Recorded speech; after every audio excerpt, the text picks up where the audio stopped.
Hello everyone, I hope you all are fit and fine at your place.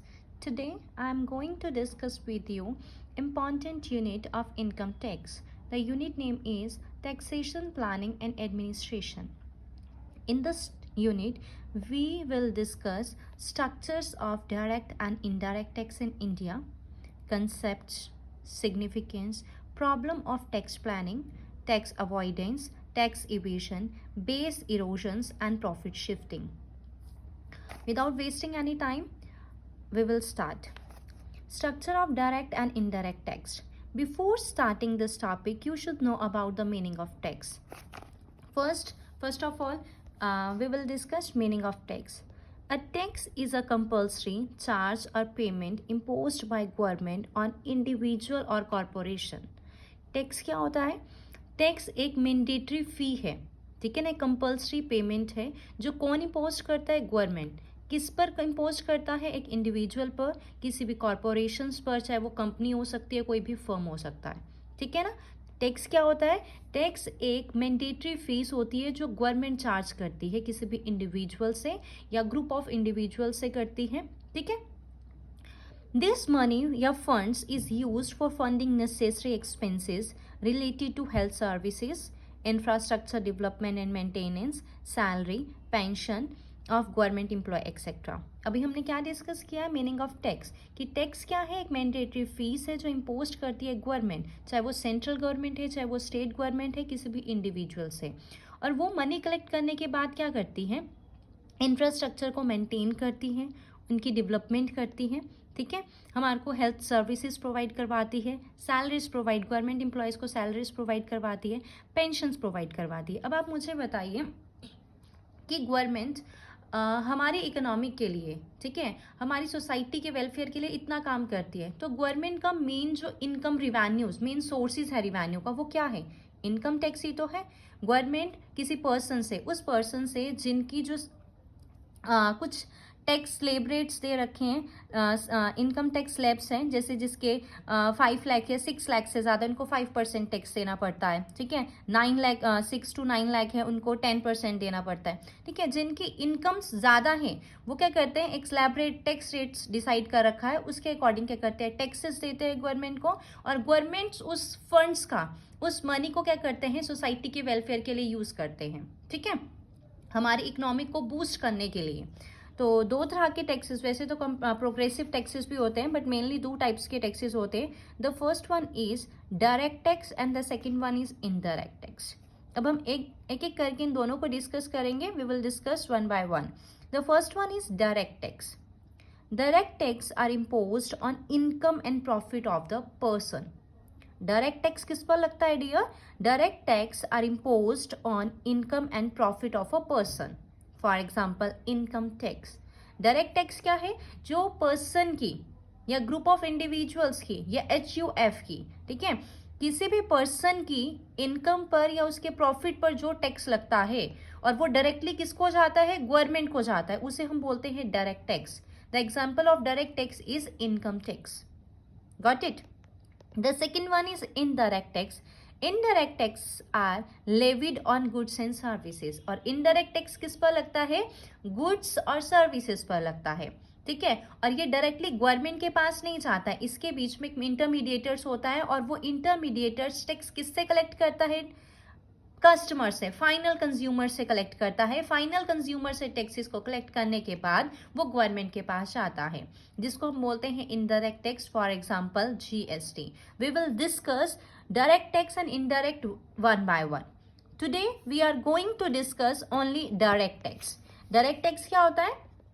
जो imposed होता है एक person की इनकम पर या उसके प्रॉफिट पर लगता है, उसे हम डायरेक्ट टैक्स कहते हैं। और ये डायरेक्टली किसको दिया जाता है? गवर्नमेंट को दिया जाता है। और इनडायरेक्ट टैक्स क्या होता है? गुड्स एंड सर्विसेज पर लगता है, और इसको पे करने के लिए इंटरमीडिएटर्स बीच में आते हैं, डायरेक्टली गवर्नमेंट के पास नहीं जाता है। ये फाइनल कंज्यूमर से, एंड कंज्यूमर से हम लेते हैं, कलेक्ट करते हैं, उसके बाद हम क्या करते हैं? गवर्नमेंट को देते हैं। इसका इनडायरेक्ट टैक्सेस का एक मेन एग्जाम्पल क्या है? GST, ठीक है।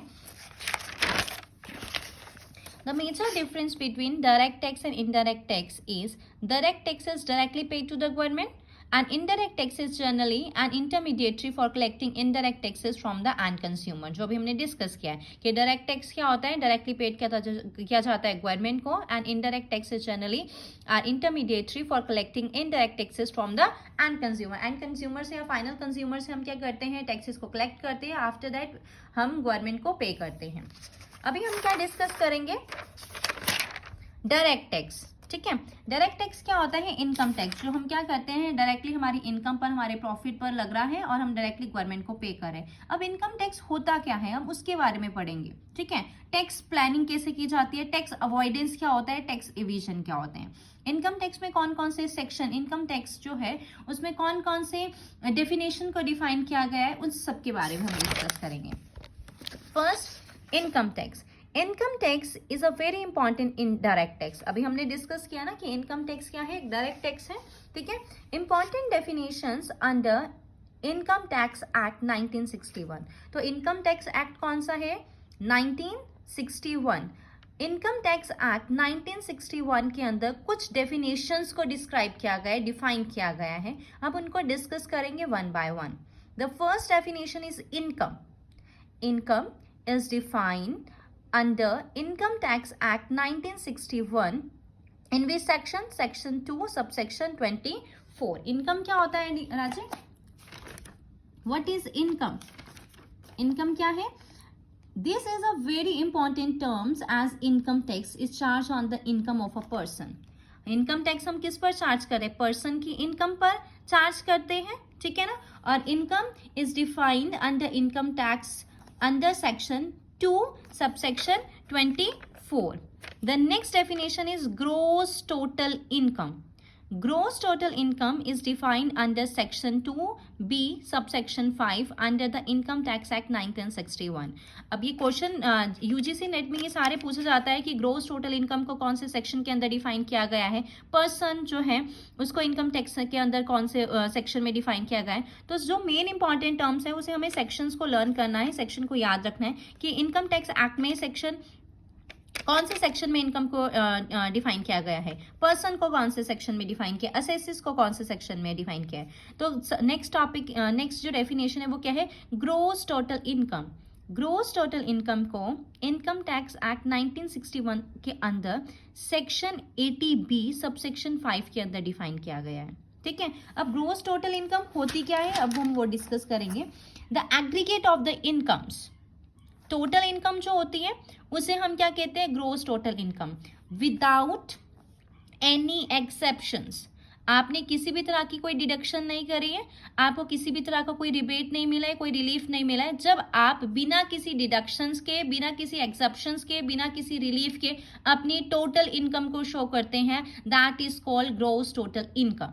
ग्रोस टोटल इनकम क्या होती है, हमारी टोटल इनकम कितनी है. ठीक है, आपने अभी किसी तरह का कोई भी डिडक्शन नहीं लिया है. ठीक है, the aggregate of the income under the following head is known as gross total income. हम ग्रोस टोटल इनकम में अब क्या क्या कौन कौन से हेड्स आ सकते हैं, income from salary, income from house property, income from other sources, profit and gains of business and profession, capital gains. ये सारी टर्म्स किसके अंदर, ये सारे हेड्स किसके अंदर आते हैं, ग्रोस टोटल इनकम के अंदर आते हैं. ठीक है, और ग्रोस टोटल इनकम को जो मेन बात है याद रखने की वो क्या है कि ग्रोस टोटल इनकम को सेक्शन 80B सबसेक्शन 5 के अंडर इनकम टैक्स एक्ट 1961 के अंदर डिफाइन किया गया है. और ग्रोस टोटल इनकम का मतलब क्या होता है, वो सारी टोटल इनकम, चाहे वो आपकी सैलरी की इनकम है, चाहे वो आपकी हाउस प्रॉपर्टी की इनकम है, या किसी अदर सोर्स से आप कोई बिजनेस कर रहे हैं उससे आपने प्रॉफिट गेन किया, कैपिटल गेन है, वो सारी income without any deduction, without any rebate. आपने कोई डिडक्शन नहीं किया है, अभी कोई रिबेट नहीं मिला है, किसी भी तरह का कोई एक्सेप्शन नहीं मिला है. जब आप उन सारी टोटल इनकम को हम क्या बोलते हैं, ग्रोस टोटल इनकम बोलते हैं. The next one is total income. Total income क्या है, total income means the amount left after making the deduction. जब आप अपनी ग्रोस टोटल इनकम, अभी मैंने बताया ना कि ग्रोस टोटल इनकम क्या होती है, आपने इनकम, सैलरी से आपको इनकम जनरेट हो रही है, या आपका बिजनेस है, आपको प्रॉफिट गेन हो रहा है, प्रॉफिट अर्न हो रहा है. ठीक है, आपका कोई अदर हाउस प्रॉपर्टी है, उससे आपको इनकम मिल रही है, वो सारा का जब हम टोटल करते हैं उसे तो हम ग्रोस टोटल इनकम बोलते हैं. जब हम अपनी ग्रोस टोटल इनकम में से डिडक्शन करते हैं, आपकी डिडक्शन किस में से हो रही है, ग्रोस टोटल इनकम में से जब डिडक्शन करते हैं और जब उसके बाद अमाउंट बचता है उसे हम बोलते हैं total income. The total income means the amount left after making the deduction. जब आपने डिडक्शन कर ली इनकम टैक्स के अंदर, डिडक्शन कहाँ की जाती है, 80C से लेकर 80U तक जितनी भी डिडक्शंस हैं उसको डिडक्शन, फॉर एग्जाम्पल आपकी ग्रोस टोटल इनकम में से जब आपकी डिडक्शन की जाती है उसके बाद जो अमाउंट लेफ्ट बचता है उसे हम बोलते हैं टोटल इनकम। और टोटल इनकम को इनकम टैक्स एक्ट के कौन से सेक्शन में डिफाइन किया है, सेक्शन 2 सबसेक्शन 45। ठीक है, the total income means the amount left after making the deduction under section 80C to 80U। बहुत सारी डिडक्शन है, हम सबको पता है इनकम टैक्स के अंदर 80C से लेकर 80U तक from the gross total income. Gross total income में से जब टोटल इनकम्स में हम डिडक्शन करते हैं उसके बाद जो अमाउंट लेफ्ट बचता है उसे हम टोटल इनकम बोलते हैं। टोटल इनकम को कहाँ पर डिफाइन किया गया है, section 2 subsection 45। The next one is agriculture income. Agriculture income is defined section 2 subsection A1. ठीक है, the next one is person. A person क्या है, ये क्वेश्चन में पूछा गया है। person is defined under which section? The person is defined section 2 subsection 31. person को कहाँ पर कौन से सेक्शन में डिफाइन किया गया है, section 2 subsection 31. अब person क्या हो सकता है, the persons में includes the following. कोई भी इंडिविजुअल हो सकता है, HUF हो सकता है, हिंदू अनडिवाइडेड फैमिली, कोई भी कंपनी हो सकती है, कोई भी फर्म हो सकती है, कोई भी एसोसिएशन ऑफ ग्रुप हो सकता है, चाहे वो कॉर्पोरेटेड हो चाहे वो कॉर्पोरेटेड ना हो, लोकल अथॉरिटीज हो सकती है। तो पर्सन अगर आपसे पूछा जाता है इनकम टैक्स एक्ट में पर्सन कौन है, तो पर्सन क्या हो सकता है, the person includes the following, an individual, Hindu undivided family, a company, a firm, an association of firm, a local authority, every artificial judiciary person, ये सब क्या हो सकते हैं, पर्सन हो सकते हैं। ठीक है, पर्सन इनकम टैक्स जब पे करते हैं तो पर्सन ही पे करते हैं जिसको हम असेसी बोलते हैं। ठीक है, तो जरूरी नहीं है कि एक इंडिविजुअल ही इनकम टैक्स को पे कर रहा है, एक कंपनी जिसकी इनकम बहुत ज्यादा है, ठीक है, वो भी कंपनी पे करती है तो वो भी इनकम टैक्स के अंदर एक पर्सन की तरह ही डिफाइन किया जाएगा। कोई भी फर्म है, ठीक है, फॉर एग्जांपल ABC फर्म है, उसकी इनकम 10 लाख से ज्यादा है, तो वो फर्म भी क्या है, एक पर्सन की तरह ही काम कर रही है, पर्सन की तरह ही क्या करेंगे, इनकम टैक्स को क्या करेगी, पे करेंगे। The person is defined section 2 subsection 31 under the income tax act 1961। The next one is assessee.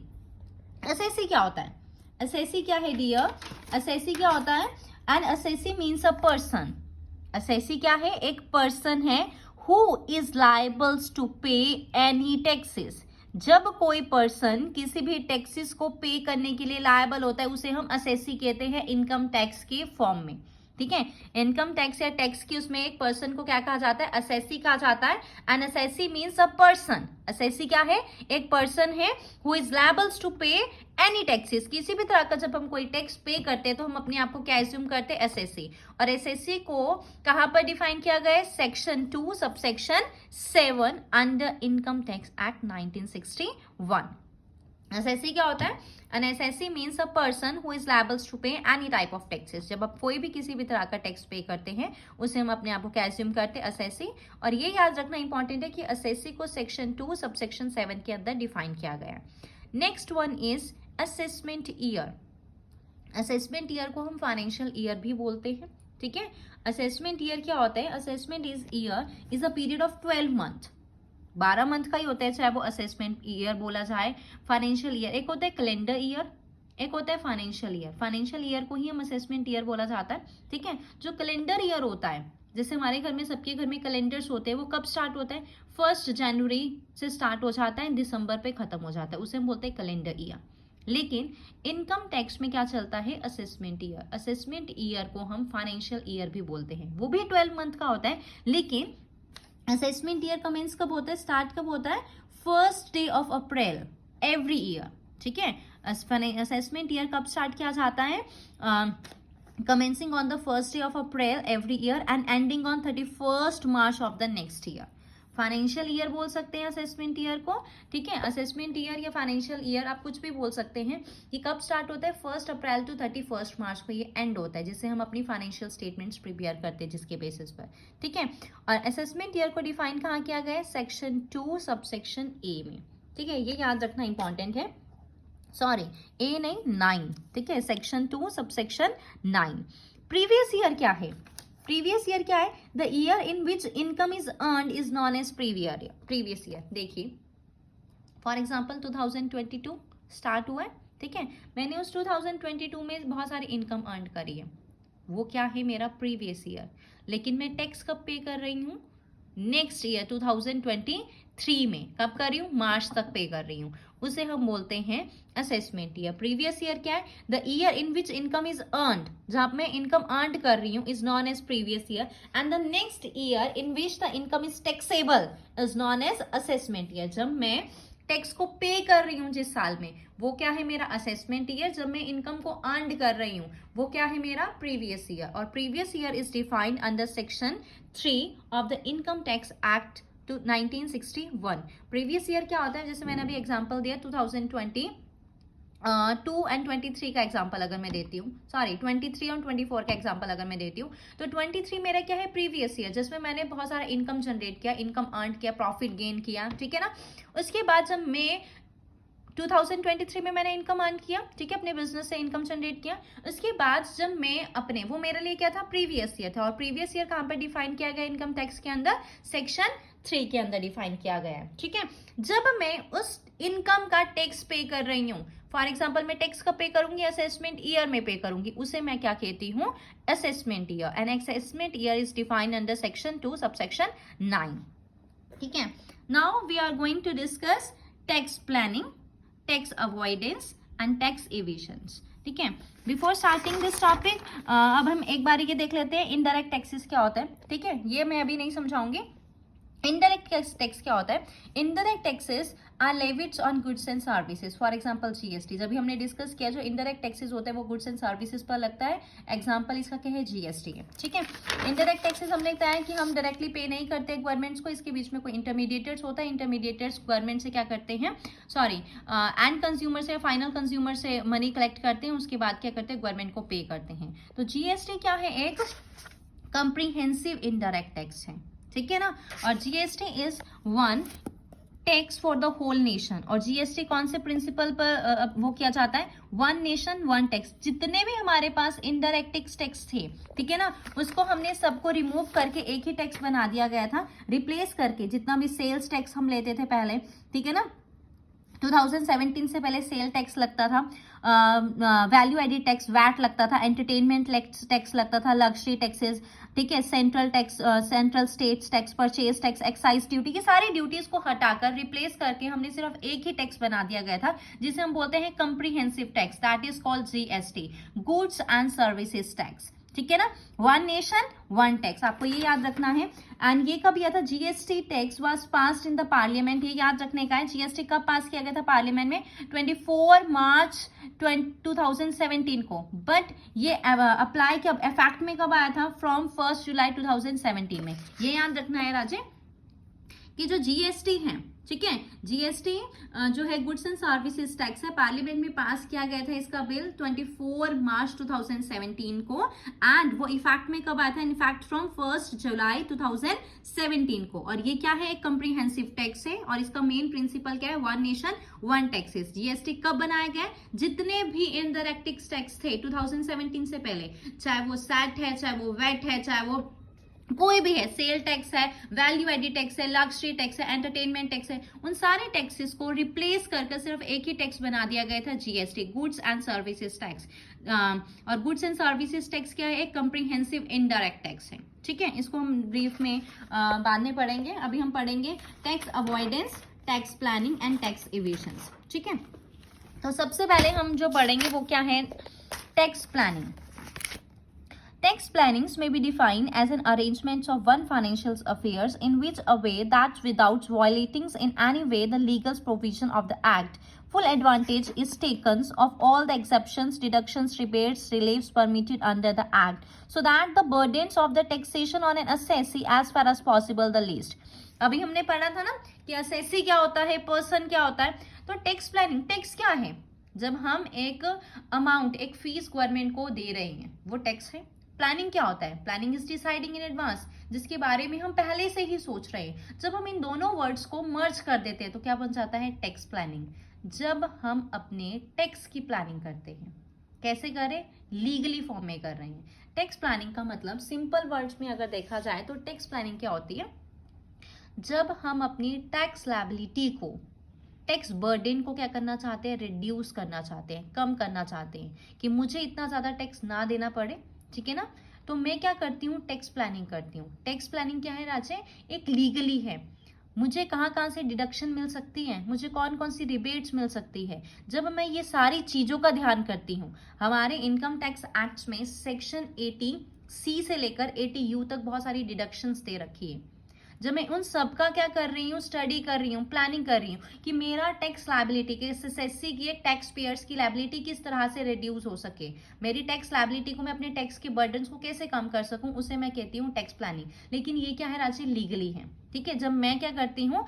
Law के अंदर रहकर एक्ट के जितने भी डिडक्शंस हैं उनका जब मैं बेनिफिट उठा रही हूँ, टैक्स प्लानिंग कर रही हूँ, ठीक है ना, उसे मैं क्या कहती हूँ? टैक्स प्लानिंग कहती हूँ। जब एक असेसी, जब एक टैक्स पेयर अपने टैक्स लायबिलिटी को रिड्यूस करता है, ठीक है, लॉ के अंदर रहकर, कौन कौन से मुझे डिडक्शन मिल सकती है, कहाँ कहाँ से मुझे डिडक्शन मिल सकते हैं, रिबेट्स मिल सकते हैं, उन सब की स्टडी करने के बाद जब मैं अपने टैक्स लायबिलिटी को रिड्यूस करती हूँ, उसे हम बोलते हैं टैक्स प्लानिंग, ठीक है। The next one is tax avoidance. Tax avoidance भी क्या है? टैक्स प्लानिंग की तरह ही है, ठीक है ना। Tax avoidance is the art of dodging tax without actual breaking the law. It is a method of reducing tax incidence by availing a certain loopholes in a law. ये क्या कहता है? टैक्स अवॉइडेंस में भी हम क्या कर रहे हैं? अवॉइड करना। टैक्स प्लानिंग में क्या कर रहे थे? हम किस तरह से अपने टैक्स लायबिलिटी को कम कर सके, इसके बारे में सोच रहे थे, ठीक है ना। टैक्स अवॉइडेंस भी क्या है? जब मैं अपने टैक्स लायबिलिटी को, टैक्स के बर्डन को क्या कर रही हूँ? रिड्यूस कर रही हूँ विदाउट ब्रेकिंग द लॉ। मैं लॉ को ब्रेक नहीं कर रही हूं, लेकिन हमारे लॉ के कुछ लूप होल्स है, कुछ कमियां हैं, कहीं कहीं लैक कर रहा है। एक्ट में कुछ ऐसे लॉज बनाए गए, इनकम टैक्स एक्ट में कुछ ऐसे लॉज बनाए गए हैं जिनकी वजह से, कुछ लूप होल्स ऐसे हैं जिनका मैं एडवांटेज ले रही हूँ, उस एडवांटेज लेकर मैं अपने टैक्स को क्या कर रही हूँ? कम कर रही हूँ, उसे हम बोलते हैं टैक्स अवॉइडेंस। ये लीगली, इलीगल काम कुछ नहीं कर रहे हो आप इसमें। टैक्स अवॉइडेंस क्या है राजे? टैक्स अवॉइडेंस का मतलब है जब मैं अपने टैक्स लायबिलिटीज को कम कर रही हूँ, रिड्यूस कर रही हूँ विदाउट ब्रेकिंग लॉ, बिना अपने लॉ को ब्रेक करें। ब्रेक नहीं कर रही हूँ क्योंकि हमारे जो लॉज हैं, हमारा जो इनकम टैक्स ने कुछ ऐसे प्रोविजंस बना रखे हैं जिसमें क्या है? कुछ लूप होल्स है, कुछ कमियां हैं, उन कमियों को मैं एडवांटेज ले रही हूँ, ठीक है। फॉर एग्जाम्पल डिडक्शंस मिलती है, आई थिंक सेक्शन 80G में, ठीक है, I am not sure. Section income tax act में जो डिडक्शंस है 80G में, वो क्या है? जब आप किसी को चैरिटी दे रहे हो तो आपको डिडक्शन मिलेंगी।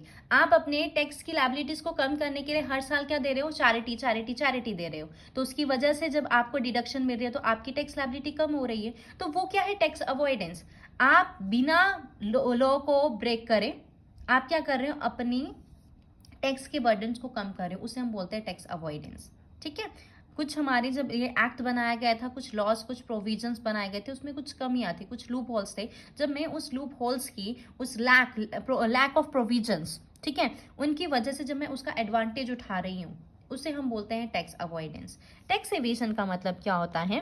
When a person reduce his total income, वो अपनी टोटल इनकम को, जो टैक्सेबल इनकम है, उसको रिड्यूस करता है। कैसे कर रहा है? बाय मेकिंग फॉल्स क्लेम, गलत क्लेम कर कर, और by with holdings the information regarding his real income so that his tax liability is reduce, is known as tax evasion.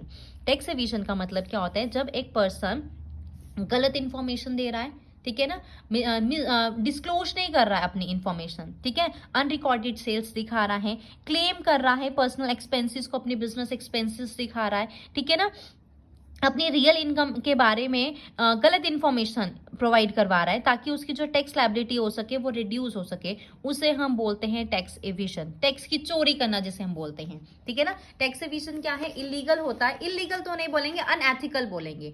Illegal नहीं है, tax evasion is not only illegal, ये सिर्फ illegal ही नहीं बोलेंगे हम, ये अनएथिकल है। लीगल तो नहीं है, आप चोरी कर रहे हो टैक्स की, तो हम इसे लीगल तो नहीं बोलेंगे। Tax avoidance and tax planning is a legal. जब आप अपने लॉ के अंडर रहकर प्लानिंग कर कर अब कौन कौन से मुझे डिडक्शंस मिल सकती है, कहाँ कहाँ मुझे रिबेट मिल सकता है, उसको देखकर जब आप क्या करते हो, अपने टैक्स को, लायबिलिटी को कम कर रहे हो, उसे वो एक लीगल है। लेकिन जब आप फॉल्स इंफॉर्मेशन दिखा रहे हो, गलत क्लेम कर रहे हो, मिसलीडिंग सॉरी आप क्या है, अपनी जो रियल इनकम है उसकी प्रॉपर इन्फॉर्मेशन नहीं दे रहे हो, अनरिकॉर्डेड सेल्स दिखा रहे हो, अपने बिजनेस पर्सनल एक्सपेंसेस को अपना बिजनेस एक्सपेंसेस दिखा रहे हो, बैड डेट्स दिखा रहे हो, लॉसेस दिखा रहे हो, तो वो तो इलीगल है ना। इलीगल के साथ साथ वो क्या है, इमोरल है, अनएथिकल है, एंटी सोशल है, ठीक है, एंटी नेशनल प्रैक्टिसेस है। तो ऐसी ये टैक्स इवेशन तो नहीं करना चाहिए, ठीक है।